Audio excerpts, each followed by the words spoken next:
ഹേസ്ലെറ്റ് സിസ്റ്ററിൻ്റെ നേരെ മൂത്ത സഹോദരൻ ജോർജ് ഇഗ്നേഷ്യസ്, അദ്ദേഹം ഒരു പ്രിൻസിപ്പാളായിരുന്നു, ഇപ്പോൾ റിട്ടയർ ചെയ്തു അല്ലേ. അദ്ദേഹം ഇപ്പോൾ നമ്മളോടൊപ്പം ചേരുകയാണ്. സിസ്റ്ററിനെ കുറിച്ചുള്ള ആ ഒരു ഓർമ്മകൾ, സഹോദരിയെക്കുറിച്ചുള്ള ഓർമ്മകൾ അദ്ദേഹം ഇപ്പോൾ നമ്മളുമായി പങ്കുവയ്ക്കുകയാണ്.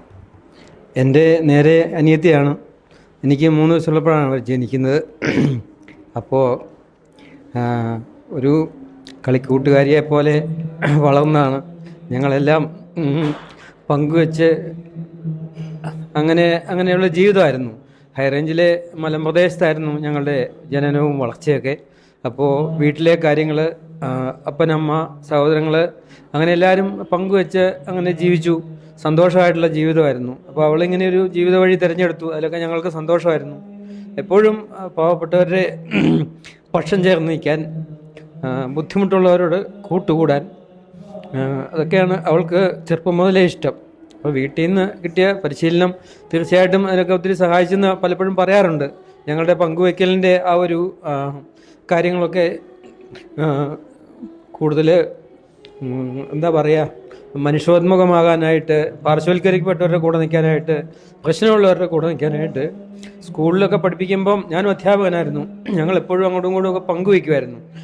കുട്ടികളോട് സ്നേഹത്തിൽ പെരുമാറിയാൽ, കുട്ടികളെ സ്നേഹിച്ചാൽ, അവരുടെ ഒപ്പം നിന്നാൽ, അവരെ ഒന്ന് മനസ്സിലാക്കിയാൽ കുട്ടികളൊന്നും ഒരു പ്രശ്നത്തിലേക്കും പോവില്ല. ഒരു മയക്കുമരുന്നോ അല്ലെങ്കിൽ ഒരു തെറ്റായ ബന്ധങ്ങളോ, കുട്ടികൾ എന്താണ് അധ്യാപകരെ സ്നേഹിച്ച്, കുട്ടികളെ സ്നേഹിച്ച്, അങ്ങനെ കുട്ടികളെ സ്നേഹിച്ച് കൊണ്ടുപോയ ഒരാളാണ്. അപ്പോൾ അവരുടെ സ്കൂളിലെ കുട്ടികളെ ഞാൻ പലപ്പോഴും കാണാറുണ്ട്. അവരുടെ അധ്യാപകർക്ക് ഒക്കെ എങ്ങനെ ബന്ധപ്പെടാനും ക്ലാസ് എടുക്കാനും ഒക്കെ പോയിട്ടുണ്ട്. സമയത്തൊക്കെ കേട്ടുള്ളതും കണ്ടിട്ടുള്ള കാര്യം എനിക്ക് ഒത്തിരി സന്തോഷം തരുന്നുണ്ട്, അഭിമാനവും തോന്നുന്നുണ്ട്.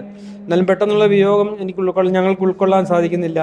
നഷ്ടപ്പെട്ടു എങ്കിലും വളരെ വേഗത്തിൽ സ്കൂളിലൊക്കെ ജോലി ചെയ്യും തീവ്രമായിട്ട്, പിന്നെ അവരുടെ കമ്മ്യൂണിറ്റി ജോലി ചെയ്യും, പിന്നെ പൊതുസമൂഹത്തിലും മനുഷ്യരുടെ ഇടയിലും പള്ളിയിലും ഇടവകയിലും അങ്ങനെ ഒത്തിരി കാലം. ഞാൻ വിചാരിക്കും ഞാനൊരു 100 വർഷം കൊണ്ട് ചെയ്യുന്ന ജോലി അവൾ 56 വർഷം കൊണ്ട് ചെയ്തിട്ട് കടന്നുപോയി എന്നുള്ളൊരു ഫീലാണ്. അതുകൊണ്ട് എനിക്ക് പരാതിയില്ല. ദൈവം എടുത്തു, ദൈവം തന്നതല്ലേ. തീർച്ചയായിട്ടും ഇന്നലെ നിങ്ങളുടെ സഹോദരങ്ങളൊക്കെ കാണുകയുണ്ട്. ഇന്നലെ മൂത്ത ചേച്ചീനെ കണ്ടു, സിസ്റ്ററായിരുന്ന ചേച്ചിനെ കണ്ടു. ഒപ്പം പിതാവും ഇങ്ങനൊരു വാക്ക് പറഞ്ഞു ദൈവം തന്നു, ദൈവം എടുത്തു എന്നുള്ളത്. അപ്പോൾ ഇത്രത്തോളം വിശ്വാസത്തോടു കൂടി വളരെ വേദനയിലൂടെയാണ് നിങ്ങൾ നിൽക്കുന്നത്. എങ്കിൽ കൂടി ദൈവം ഈശോയ്ക്ക് വേണ്ടി കൊടുത്ത ഒരു മകളെ, അത് ഈശോ എടുത്തതിൻ്റെ ഒരു വലിയൊരു വിശ്വാസത്തിൻ്റെ ഒരു പ്രത്യാശയുടെ ഒരു ഇത് നിങ്ങൾ സഹോദരന്മാരിലെല്ലാവരും ഞങ്ങളിവിടെ വരുമ്പോൾ കാണുകയുണ്ടായി. എന്താണ് അതിൻ്റെ പുറകിൽ? ഞങ്ങളെ വളർത്തിയത് വളരെ തീക്ഷ്ണമായിട്ടുള്ള ദൈവസ്നേഹത്തിലാണ്. അപ്പോൾ ഓരോ ദിവസവും വീട്ടിലെ ഓരോ അനുഭവവും, ഭക്ഷണം കഴിക്കുന്നതാണെങ്കിലും ഭക്ഷണം ഉണ്ടാക്കുന്നതാണെങ്കിലും, ഞങ്ങളുടെ കൃഷിസ്ഥലത്ത് ജോലി ചെയ്യുന്നതാണെങ്കിലും, നാട്ടുകാരോടും അയൽക്കാരോടൊക്കെ പെരുമാറുന്നതാണെങ്കിലും, അതെല്ലാം ഞങ്ങൾക്കൊരു പങ്കുവയ്ക്കലിൻ്റെ കാലഘട്ടമായിരുന്നു. പ്രത്യേകിച്ച് ഞങ്ങളുടെ നാട് കുറച്ച് പിന്നോക്കാവസ്ഥയുള്ള, റോഡ് സൗകര്യം കുറഞ്ഞിട്ടുള്ള, വൈദ്യുതി ഇല്ലാത്ത ആ നാട്ടിലെ ജീവിച്ചതൊക്കെ ഞങ്ങളെ ഇങ്ങനെ ഒത്തിരി പങ്കുവയ്ക്കാൻ പഠിപ്പിച്ചിട്ടുണ്ട്. അപ്പോൾ ഞങ്ങൾക്ക് ദൈവാശ്രയമില്ലാതെ മുന്നോട്ട് ഒരു ദിവസം പോലും പോകാൻ പറ്റില്ല, ഒരു മണിക്കൂർ പോലും.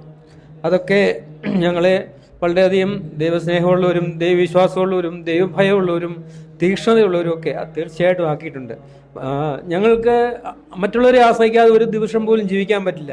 അപ്പം മനുഷ്യരുടെ സഹായം സ്വീകരിക്കുകയും മനുഷ്യർക്ക് സഹായം കൊടുക്കുകയും അങ്ങനെ കൊണ്ടും സ്വീകരിച്ചും കൊടുത്തും ജീവിക്കുമ്പോൾ അതെല്ലാം ദൈവാനുഭവമായിട്ടായിരുന്നു ഞങ്ങൾ അന്ന് കരുതുന്നത്. തീർച്ചയായിട്ടും ഞങ്ങളെയൊക്കെ കൂടുതൽ തീക്ഷ്ണമതികൾ, 35 കുട്ടികളുള്ള ക്ലാസ് ആണെങ്കിൽ ഈ 35 കുട്ടികൾക്ക് 2 കണ്ണ് വീതം 70 കണ്ണുകളുണ്ട്. അത് 70 കണ്ണും ഈ ഹേസ്ലെറ്റിൻ്റെ കണ്ണുകളിലേക്ക് നോക്കുന്ന അനുഭവമൊക്കെ അവൾ എപ്പോഴും പറയാറുണ്ട്.